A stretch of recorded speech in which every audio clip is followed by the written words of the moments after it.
로마서 14장은 한마디로 말하면 비판하지 말라는 말씀이죠. 그래서 내가 정말 복음을 알고 복음 안에서 살아가고 있다면 내 몸을 산 제물로 그리스도께 바치는 그러한 삶을 살고 있다면 어떤 삶의 열매가 나타나는지를 12장, 13장에서 계속 이제 나열하고 있습니다.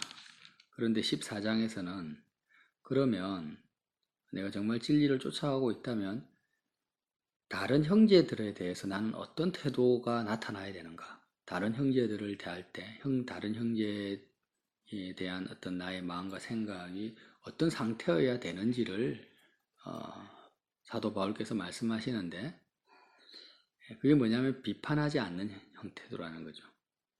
형제들을 비판하고 업신여기는 태도가 나에게 나타난다면 나는 지금 진리 안에 거하고 있지 않다. 예수 그리스도 안에 있는 상태가 아니라는 것입니다. 그러면 비판하는 것과 분별하는 것의 차이가 뭘까요? 내가 형제들을 업신여기거나 비판하지는 않는다 할지라도 그렇다 해서 악한 일에 동조를 하거나 잘못된 것을 잘했다고 말해서는 안 되잖아요. 분별과 비판의 차이가 무엇인가? 아주 간단합니다. 내가 하면은 비판이고 내 성령이 하시면 분별이죠. 내가 하면은 비판이고 성령이 하시면 분별이 됩니다. 그러니까 성령께서 판단하시는 것은 성령은 하나님이시니까 하나님은 모든 것을 심판하실 권능이 있으십니다. 그래서 하나님이 하시는 것, 하나님이 심판하시는 것은 하나님의 심판대 앞에 내가 서는 거죠. 오늘 말씀에도 14장에 뭐라고 나오냐면 주께서 이르시되 내가 살았노니 하나님이 살아계시다라는 거예요. 죽은 분이 아니다. 내가 살았노니 모든 무릎이 내게 꿇을 것이요 모든 혀가 하나님께 자백하리라 하였느니라. 그래서 이러므로 우리 각 사람이 자기 일을 하나님 앞에 직고하리라. 우리가 다 하나님의 심판대 앞에 서리라는 것입니다. 그래서 먼저 내가 다른 형제를 판단하거나 비판하기 전에 내가 복음 안에 살고 있다면 나 자신이 먼저 하나님의 심판대 앞에 선다라는 거죠. 그래서 내가 하나님의 심판 속에 있습니다. 그래서 가장 하나님의 심판 속에 있는 상태가 뭐냐? 바로 십자가에 못 박힌 상태라는 거죠. 우리가 죄인으로서. 십자가가 예수님이 우리를 위하여서 대신 심판받으신 거죠.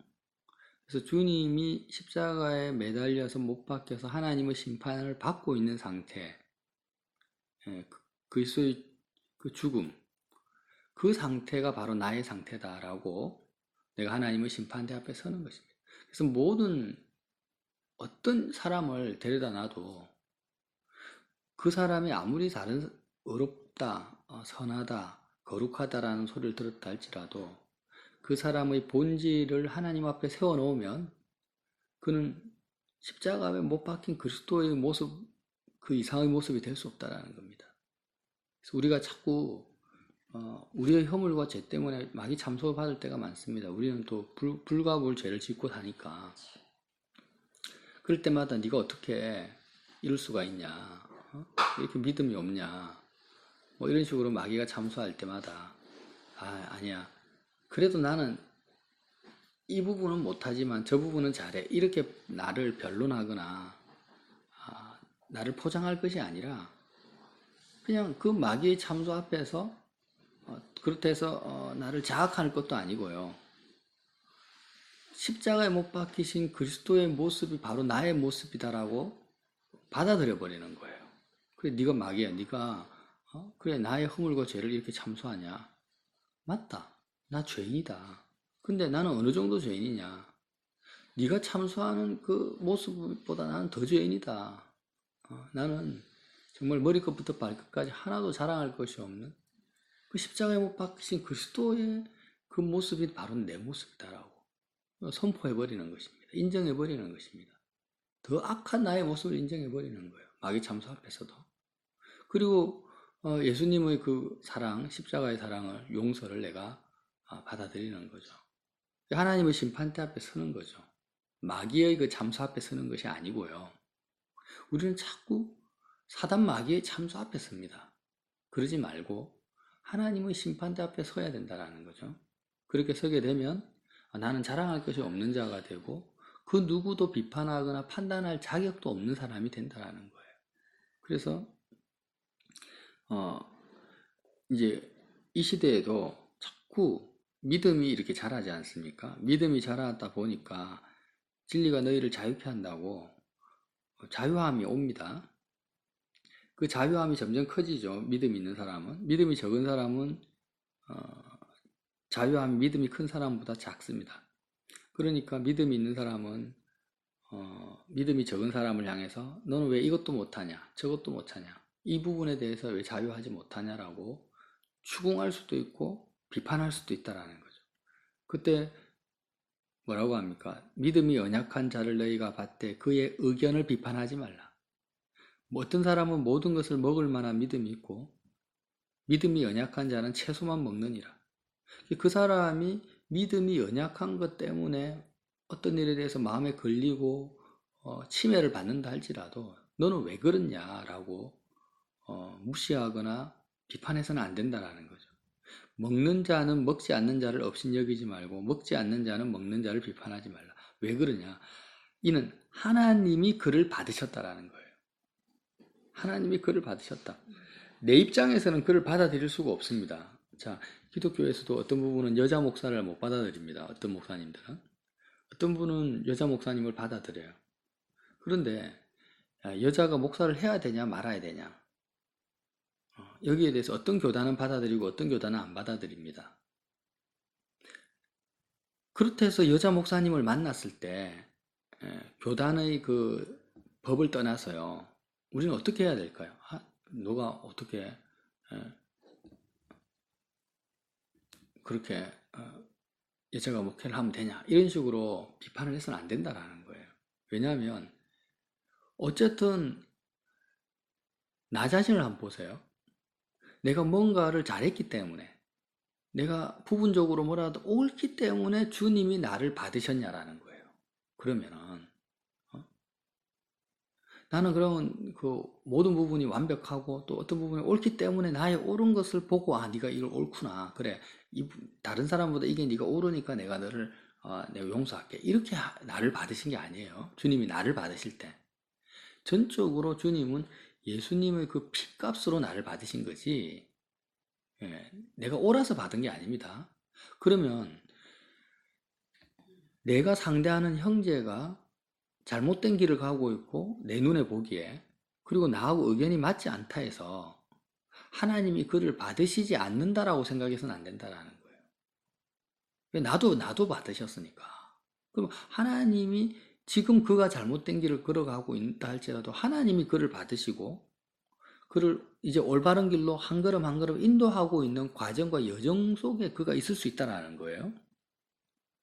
그런데 내가 나의 잣대와 나의 기준을 가지고 너는 아니야. 이렇게 해버리면 나는 하나님보다 더 지혜로운 자가 되는 것이고 하나님보다 더 심판자의 위치에 서는 거죠. 하나님의 심판대에 서는 것이 아니고 내가 심판하는 사람의 위치에 서서 그를 판단해버리는 이게 비판이라는 거예요. 그래서 상대방을 어떻게 합니까? 14장 말씀에 하면 넘어지게 하는 자라는 거죠. 걸리게 하는 자다. 나를 중히 여기는 자도 주를 위하여 중히 여기고 먹는 자도 주를 위하여 먹으니 이는 하나님께 감사하며 먹지 않는 자도 주를 위하여 먹지 아니하며 하나님께 감사한다. 그러니까 어떤 사람은요. 절기를 중히 여기는 사람이 있습니다. 부활절이나 뭐 추수감사절이나 성탄절을 절기를 굉장히 중히 여기는 사람이 있어요. 어떤 사람은 절기를 별로 중히 여기지 않습니다. 예를 들면 주일, 안식일, 주일을 성수하는 것을 굉장히 중히 여기는 목사님도 있고 어떤 분은 안식일을 그렇게 무게중심을 많이 두지 않는 분도 있어요. 그런데 이제 관점이 뭐냐면은 절기를 중히 여기든 안식일을 중히 여기든지 간에 그 사람이 자기가 아니라 하나님의 심판대 앞에 서기를 원하고 또 주님을 위하여서 안식일을 중히 여기고 절기를 중히 여긴다면 비판해서는 안 된다는 거예요. 또 반대로 평상시가 더 중요하다. 안식일만 중요한 게 아니야. 평상시도 더 중요하다. 절기는 그렇게 큰 의미가 없다라고 생각하고 매일매일의 삶을 중요 여기고 하루하루 살아가는 사람을 볼 때도 정말 그가 절기를 중요 여기지 않아요. 안식일을 그렇게 중요성을 두지 않습니다. 않는데 왜 중요성을 두지 않는가? 자기를 위해서 그렇게 하는 것이 아니라 정말 주님을 위하여서 그렇게 하고 있다면 그 중심이, 그 믿음이요. 그것을 판단하거나 비판해서는 안 된다라는 거죠. 절기를 중시 여기는 사람이. 11조도 마찬가지입니다. 어떤 사람은 11조를 이렇게 중요 여기는 사람이 있고 어떤 사람은 11조 자체가 비성경적이다. 그래서 맞지 않다라고 말씀하시는 분이 있어요. 그런데 11조를 내도 자기 자신을 위해서 11조를 내는 사람은 잘못된 거죠. 그러나 하나님의 심판대 앞에 서 있는 사람이 아닙니다. 살아도 주를 위하여 살고 죽어도 주를 위하여서 죽고자 하는 중심이 아니라면 그건 잘못된 거라는 거죠. 아무리 헌금을 많이 한다 할지라도. 근데 내가 물질보다 하나님을 더 내가 사랑하고 싶다. 물질이 중요한 게 아니야. 내 하나님을 위해서 죽고 사는 것이 중요한 거야. 십자가 복음을 붙들고 있다면 그가 11조를 중시 여기지 않아도 그를 비판해서는 안 되고 11조를 중요하게 여겨도 그를 비판해서는 안 된다는 것입니다. 심지어는 지금 좌파, 우파가 있고 여당, 야당으로 나눠져 있습니다. 국민들이. 그러면 정치적으로 내가 볼 때 나는 좌파예요. 근데 상대방은 우파입니다. 그럴 때 그가 우파로 정말 믿음이 없어서 다른 어떤 파에 있다. 좌파에 또 우파에 있다 할지라도 그가 믿음이 없어서 분별력이 약해서 그렇다 할지라도 그의 중심 자체가 정말 주님을 위해서 살고 죽고자 하는 중심이라면은 우리가 그걸 또 함부로 판단하거나 비판해서는 안 된다는 것입니다. 내가 중요하다는 거죠. 다른 사람이 어떻다 저떻다 이거보다도 뭐가 중요하다고요? 지금 오늘 바울이 사도께서 말하는 것은 12절에 이러므로 우리 각 사람 개인 한 사람 한 사람이 누구 일을요? 자기 일을 하나님께 직구한다라는 거예요. 뭐 쉬운 말로 너나 잘해라는 거예요. 지금 내가 어떻게 사느냐를 하나님 앞에서 사는 것이 중요한 거지. 다른 사람이 이렇다 저렇다라는 것을 우리가 함부로 판단하고 비판하고 그 사람을 X표 쳐버리는 그것은 잘못된 것이다. 대표적인 예가 뭡니까? 예수님 시대에는 로마의 앞잡이로 살아가는 세리장 삭개오 한번 보세요. 정말 누가 봐도 매국노입니다. 우리로 치면은 친일파 중에 악랄한 친일파죠. 모든 사람이 삭개오를 저주하고 개취급했습니다. 속으로 욕을 했어요. 그런데 예수님이 삭개오 이름을 부르는 거예요. 그 삭개오 집에 가서 먹고 마시는 겁니다. 그때 삭개오가 어떻게 됩니까? 하나님이 삭개오를 받으신 거예요. 그런데 그걸 우리가 무시해버리고 야, 저 어떻게 저렇게 유대인들의 피를 빨아먹냐, 로마의 앞잡이가 되냐, 이 제국주의자 하면서 비판하고 판단한다면 그거는 형제를 넘어지게 하는 거라는 거죠. 그래서 우리가 그 사람에 대해서 판단하거나 비판하는 것은 너무나 심각한 비복음이고 비진리 속에 우리가 들어가 버리는 것입니다. 지금 마귀가 그렇게 시대의 흐름을 바꿔갑니다. 흘러갑니다. 왜 바울이 로마서 14장에서 이런 말을 할까요? 앞에 계속 율법을 따라난 의와 믿음으로 따르는 의를 계속 설명하면서 진리를 다 이야기하고 나서요. 거의 결론적으로 형제들에 대해서 어떤 태도를 가져야 될지를 14장에 지금 말씀하고 있는 거예요. 정말 네가 율법을 따르는 의를 쫓아가지 않고 율법을 따라가는 의가 아니라 자기 잣대 자기 기준으로 살아가는 사람이 아니라 믿음을 쫓아가는 사람이라면 형제에 대해서는 비판이 하지 않는다라는 거예요. 그래서 23절의 결론은 의심하고 먹는 자는 정죄되었나니 이는 믿음을 따라하지 아니하였기 때문이라. 믿음을 따라하지 아니한 것은 다 죄니라 이렇게 결론을 짓고 있습니다. 믿음을 따라하지 않는 것은 죄다. 결국 형제를 판단하고 비판하는 것은 믿음을 따라가는 것이 아니라는 거예요. 그거는 율법을 따라간다. 이게 무슨 말입니까? 믿음을 따라가는 의는요, 지금 살아계신 하나님의 심판대 앞에 내가 서는 겁니다. 그러니까 살아계신 하나님을 인정하는, 독일에서 17세기에 경건주의라는 것이 등장합니다. 오래됐죠. 이 경건주의가 뭐냐면, 그 전에 자꾸 기독교가요, 교리나 교의를 쫓아가요. 그러니까 교리를 쫓아간다는 거예요. 신약 성경을 믿는 기독교, 개신교입니다. 개신교인데, 이 복음 자체가 자꾸 교리화돼 버립니다. 교리화된다라는 것은 또 하나의 율법화된다라는 거예요. 주일 성수는 이렇게 하고 막 어떤 11조는 이렇게 하고 하면서 막 이렇게 또 다른 법들이 막 만들어져요. 그래서 자꾸 신앙생활이 종교생활로 바뀌어버리고 이제 기독교가 타락의 길로 가니까 교리나 교의를 쫓아가는 것이 중요한 게 아니라 영적인 체험이 중요하다. 실제로 살아계신 하나님과 교통하는 것이 중요하다. 은사가 또 중요하고 영적인 체험이 중요하고 삶의 열매가 중요하다. 이런 것을 주장하는 것이 이제 경건주의인데, 이런 경건주의가 17세기에 일어났단 말이에요, 독일에서부터. 그런데 오늘날 우리가 신앙생활을 하면서 거짓된 경건주의가 또 등장하는 거예요. 그러니까 이 무슨 말이냐면, 성령의 은사도 있고 예언이나 꿈이나 환상이나 일문일답이나 이 모든 것은 실제로 살아계신 하나님과 내가 교통하지 않으면 나타나지 않는 은사들이잖아요. 근데 그렇게 은사를 주장하고 성령의 체험을 주장하고 하나님과 교통을 주장하는데 어떤 현상이 벌어지냐면 그 안에서 엄청난 비판이 있는 거예요. 그렇게 은사가 없고 겉으로 드러난 능력이 없고 예언 사역이 나타나지 않고 그렇게 또 교리만 쫓아가는 그 사람들 향해서 또 비판하는 겁니다. 누가요? 은사자들이. 그러니까 결국에는 이게 뭐예요? 경건주의가 아닌 겁니다. 믿음을 따라가는 게 아닌 거예요. 그래서 계속 이런 악순환이 반복이 되는 겁니다.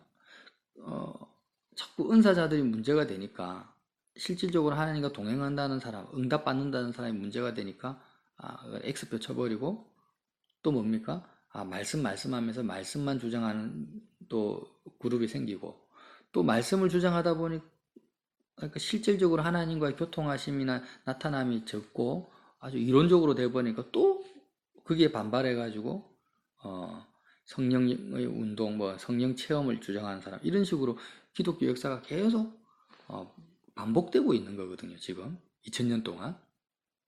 그래서 이제 바울이 그것을 이미 로마 14장에 대해서 말씀하고 있는 거예요. 네가 정말 율법을 쫓아가는 의가 아니라 믿음을 쫓아가는 의라면 다른 사람이 말씀을 하든 아니면은 성령 체험을 이야기를 하든 거기에 대해서 비판하지 말고 자기 일을 돌아보라. 각각 자기 일을 돌아보라는 것입니다.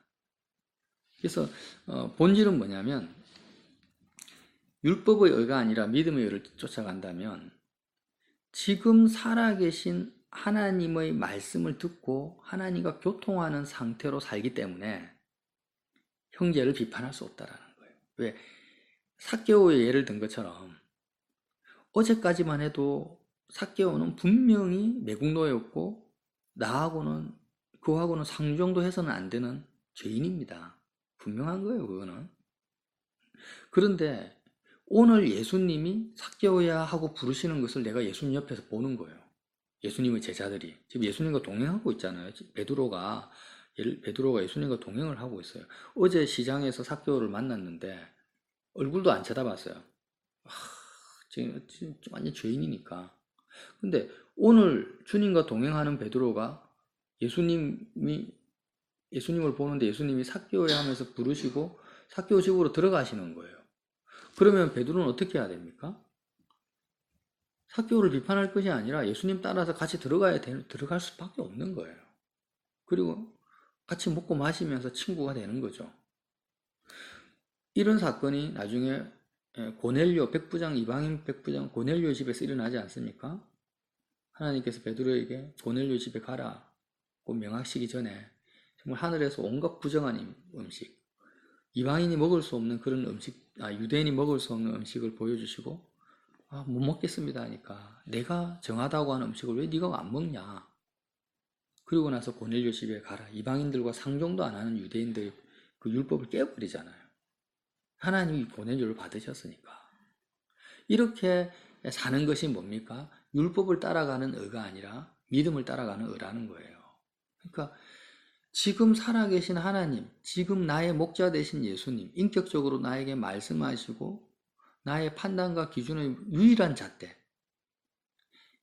이 포인트가 중요합니다. 믿음을 따라가는 의는 뭐냐? 그 의 자체가 살아계신 예수님이에요. 어떤 명문화된, 교리화된 문서가 아니고 지식이 아니고 내 예상과 나의 판단과 나의 모든 여태까지 쌓아왔던 무엇이 옳다, 무엇이 선하다라는 내 속에 쌓여있는 어떤 기준이나 잣대가 절대 아닙니다. 문제는 뭐냐면 자기의가 부서져야 되는데 이 자기의라는 본질은 내 속에 이것은 옳다, 저것은 틀리다, 이것은 예의에 맞다, 저것은 예의가 아니다. 이 사람은 옳은 사람이고 저렇게 주장하는 사람은 완전히 매국노고 사기꾼이다. 이런 식으로 내 속에 계속해서 판단의 기준들이 학습을 통해서 책이나 매스미디어나 아니면 그런 여러 가지 경험을 통해서 쌓여왔다라는 거예요. 그래서 내 속에 가지고 있는 기준이 아무리 옳다 할지라도 가장 옳은 기준이 뭡니까? 율법입니다. 율법보다 더 옳고 정의롭고 공의로운 하나님의 뜻이 없습니다. 더 온전한 기준은 없습니다. 그런데 그 가장 옳고 명확한 율법을 따라가서는 안 된다라는 거예요. 율법을 따라가는 의를 하나님이 인정하지 않는다라는 거예요. 이거를 우리가 진짜 가슴 깊이 새겨줘야 됩니다. 이 세상에는 많은 사상이 있고 주의 주장이 있습니다. 민주주의, 공산주의, 사회주의부터 시작해서 또 인간은 어떻게 살아야 되는가, 사람에 대한 은행 심사에 대한 어떤 기준들이 다 있습니다. 그런데 이 세상, 이 지구상에서 어떤 사상주의 주장이나 석학의 의견보다도, 도덕적인 의견보다도 율법보다 더 거룩하고 완전하신 하나님의 뜻은 없어요. 예수님이 율법을 완성하기 위해서 오신 거예요. 그런데 이런 거룩한 완전하신 하나님의 뜻인 율법을 따라가서도 안 된다라는 거예요. 율법을 따라가는 의를 로마서에서는 인정하지 않습니다. 이 말씀이 무슨 말씀이냐면 오직 지금 살아계신 예수님과 교통하고 그 주님과 동행, 베드로가 예수님과 동행해서 예수님이 삭개오를 받으시면 그 삭개오 집에 들어가듯이 이런 예수님과 실질적인 동행하는 것이 뭐냐? 믿음을 따라가는 의라는 거예요. 그래서 반대로요. 어제까지 내가 믿음을 따라가는 의를 쫓아가다가 내 마음이 예수님을 삭제시켜버리고 내 마음에서 살아계신 하나님을 삭제시켜버리고 내가 혼자 판단하고 결정하고 어제까지 내가 예수님을 따라갔던 그 노하우와 경험으로 오늘을 산다면 나는 형제를 비판할 수밖에 없습니다. 나는 여전히 율법을 따라가는 의를 쫓아가고 있다는 거예요. 자기 의를 쫓아간다는 거예요. 그러니까 참 그래서 23절에 뭐라고 합니까? 믿음을 따라하지 아니하는 것은 다 죄니라, 이렇게 사도 바울께서 결론을 내려버려요.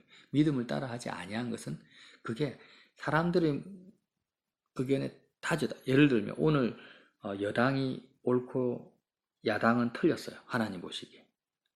오늘 여당이 옳고 야당이 틀렸다. 여당의 주장이 어떤 사안에 대해서 어렵지 못하다라고 하나님이 그렇게 했다 할지라도 내일은 하나님이 어떻게 하실지 어떻게 합니까?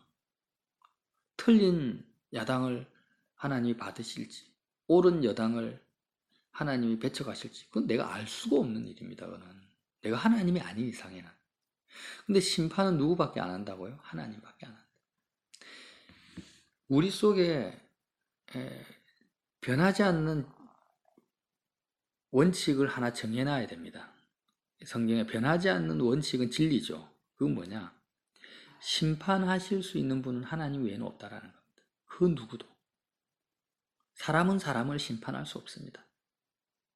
그래서 대법원에 있는 법원장이나 판사도 사실은 하나님의 권한, 우리가 구체적으로 읽지 않았지만 13절에 뭐라고 합니까?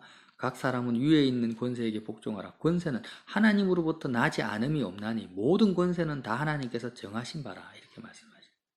그러니까 사람들을 판단하고 감옥에 집어넣는 그 권세의 속성 자체가 하나님이 정하셨고 하나님으로부터 왔기 때문에 하나님이 하나의 도구로 쓰실 뿐이지, 사람이 잘 쓸 수도 있고 못할 수도 있지만 그 사람의 책임이고, 모든 심판과 판단은 하나님만이 하시는 거예요. 그 속성 자체가. 근데 사람이 누구를 판단하거나 심판하거나 비판하는 것은요, 하나님의 권한을 지금 대행하고 있는 상태라는 거예요.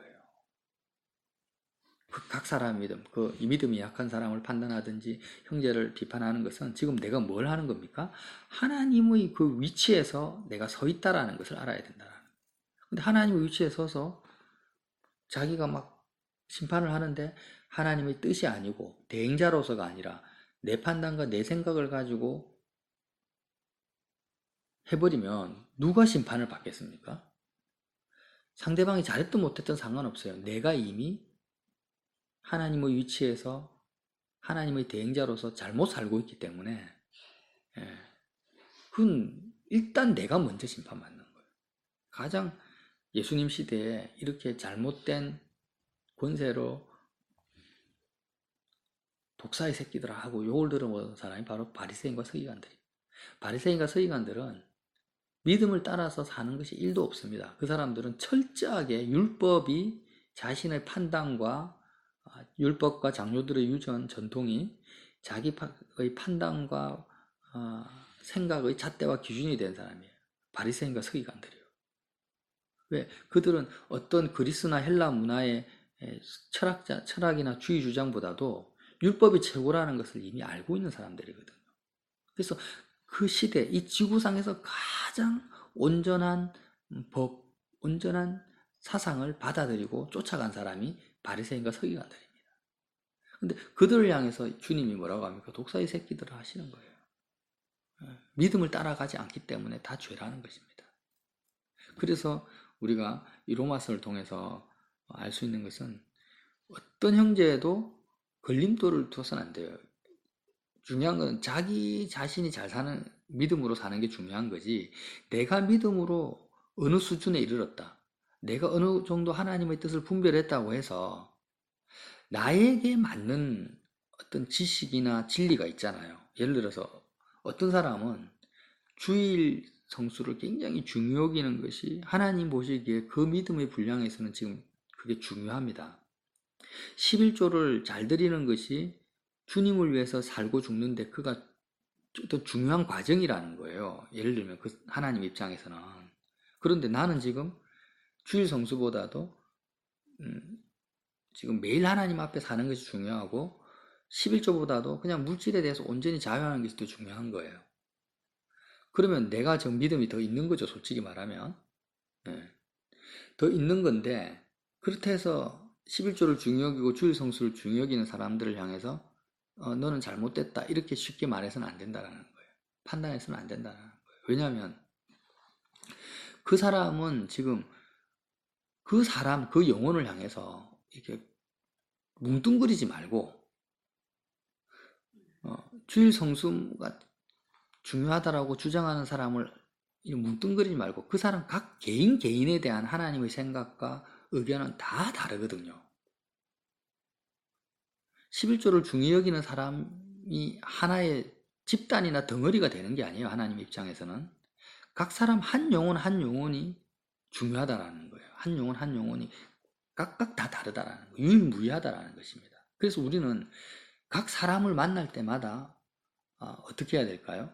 내 생각과 내 판단이 아니라 지금 내 안에 계시는, 내 옆에 계시는 성령님, 주님의 생각과 판단을 내가 받아들여야 되는데, 이게 믿음을 따라가는 의인데, 이렇게 받아들이려면 나는 어떻게 해야 될까요?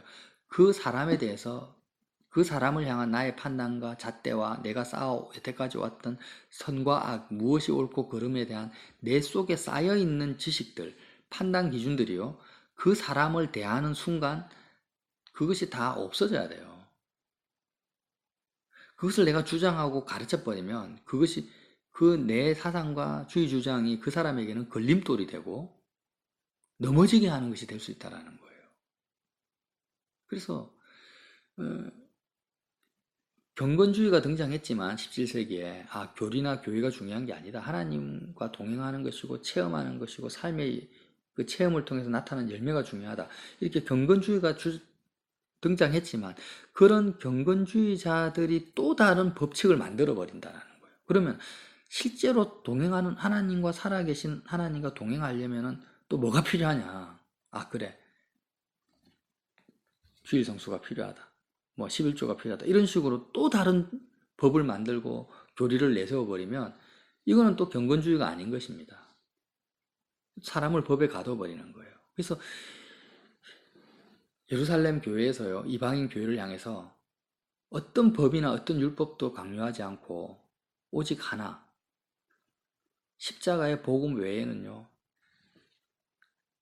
가장 우상 숭배한다든지 우상 숭배하는 음식을 먹는 어떤 가장 기본적인 한 두세 가지 외에는요, 아무것도 이방인 교회를 향해서 주의 주장을 내세우지 않습니다.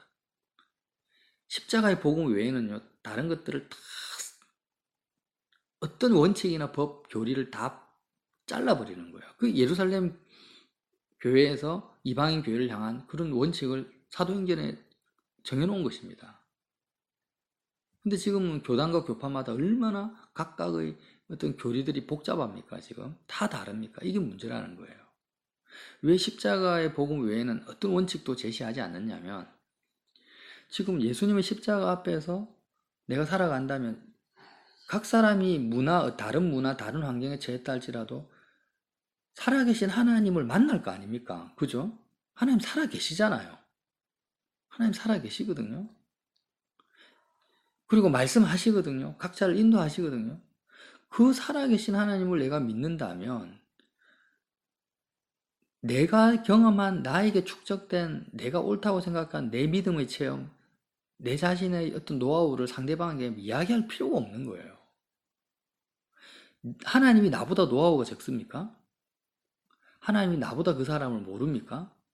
그런데 왜 자꾸 이런 여러 가지 율법주의적인 교리나 교의가 자꾸 등장하냐면, 교회마다요, 결국에는 살아계신 하나님을 안 믿는 거예요.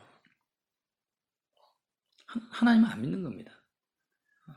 은사를 주장하고 하나님 응답을 막 이야기를 해도 영적 체험을 이야기를 해도 살아계신 하나님은 나에게 나타나지 상대방에는 나타난다고 생각을 안 하는 거야. 그 내면 속에는. 그러니까 복잡해지는 거예요. 자꾸 법을 만들어가는 것입니다. 그래서 바울은 그렇게 하지 말라는 거죠. 그렇게 믿음을 따라하지 않는 건 죄라는 겁니다. 그래서 오늘도 로마서 14장 말씀을 통하여서 정말 쉽지 않습니다. 비판하지 않는다라는 거는요, 내 힘으로 되지 않아요. 나 자신의 본능적으로 쌓아온 판단, 옳고 그름에 대한 기준이 있잖아요. 예를 들어서 길 가는 사람이 막 술 먹고 고래고래 소리 지르고 욕지거리를 하면 나는 본능적으로 아이고 인간이 아니네, 이런 생각이 드는 거예요. 그러면 그런 상황에서 나는 바로 비판이 되는 거죠. 그 영혼을 향해서. 그렇게 해서는 안 된다라는 거 아닙니까, 지금? 그렇다 해서 내가 안 해야지 한 데서 안 되는 것도 아니잖아요. 스스로 그냥 바로 돼버리잖아요. 그럴 때 유일하게 어떻게 그 상황, 비판하는 이 죄에서 벗어날 수 있느냐? 십자가를 바라보는 수밖에 없어요. 욕지거리 하는 그 알코올 중독자를 내가 눈으로 보는 순간 마음에서는 비판이 자동으로 일어나는데, 그때 내가 하나님의 심판대 앞에 섭니다. 그 심판대가 뭐냐? 십자가에 못 박히신 예수님이 심판대 앞에 선 나의 모습이라는 거예요. 그 모습에서 나는 벗어날 수 없어요. 그래서 나는 정말 저보다 더하면 됐지 못하지 않는 거예요. 이런 나를 주님이 받으셨다. 자, 반대로요. 내가 지금 사람들로부터 외면당하고 소외당하고 너무나 외롭고 정말 내 삶의 형편이 참 비참해요. 그런 느낌을 받을 때가 있잖아요. 우리가 살다 보면. 그럴 때 나의 모습을 어떻게 또 봅니까? 십자가에 못 박히신 예수님의 모습이 진짜 원래 나의 모습이다. 저거. 원래 나의 모습. 그러면 우리가 이 땅을 살아갈 때 아무리 비참하고 억울한 일을 당해도요. 십자가에 못 박히신 예수님이 원래 내가 서야 될 정확한 나의 자리라는 거예요. 거기가. 그게 원래 내가 지금 내가 서야 될 나의 모습이라고 생각한다면 얼마나 내가 지금 은혜 속에 있는지, 얼마나 내가 하나님의 긍휼과 자비 속에 있는지를 알 수 있다라는 것입니다. 사람들이 나에게 어떻게 대하든지 간에. 그런데 나는 최소한 이것보다 더 대접받아야 되고 저 사람보다는 난 더 낫다라고 생각하면 뭡니까? 십자가를 바라보고 있지 않는 거예요. 십자가는 항상 현재성을 가지고 있거든요. 지금 십자가를 바라보라는 것은 어제까지 어떤 사람들로부터 영광을 받았든지 상관없어. 지금 이 순간 너는 원래 하나님의 공의와 의로움 앞에서 너는 어떤 모습이냐? 심판대 앞에 서버리면 너는 정말 머리끝부터 발끝까지 의로운 것이 하나도 없는 십자가에 못 박히신 그리스도의 그 모습이 지금 네가 원래 정정당당하게 당해야 될 원래 너의 모습이다.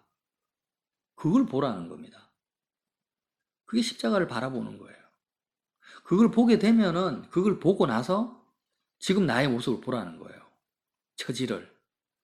그러면 감사하지 않을 사람이 없는 거예요. 내가 진짜 하나님의 은혜 속에 사는구나. 하나님의 완전한 자비하심 속에 사는구나. 하나님의 사랑이 너무나 크구나.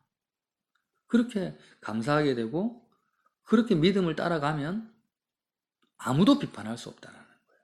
왜? 아무도 나보다 죄인이 없으니까. 아무도 나보다 더 큰 하나님의 용서를 받고 있는 사람이 없으니까. 그렇게 되면 이제 어떻게 됩니까? 형제를 업신여기는 것도 없어지고 비판하는 것도 없어지는 거예요. 그래서 지금 살아계신 하나님 앞에 선다, 심판대 앞에 선다는 의미가 뭐라고요? 지금 십자가에 못 박히신 예수님의 모습이 내 모습이다라고 내가 보는 것입니다. 그렇게 십자가를 바라보는 거예요. 그리고 하나님 앞에서 감사하고 믿음을 따라가는 것입니다. 그래서 그런 십자가를 이제 좀 더 구체적으로 삶에 실질적으로 적용할 수 있는 그 믿음을 주시기를 저와 여러분의 심령 가운데 채워주시기를 예수님 이름으로 빌어드립니다.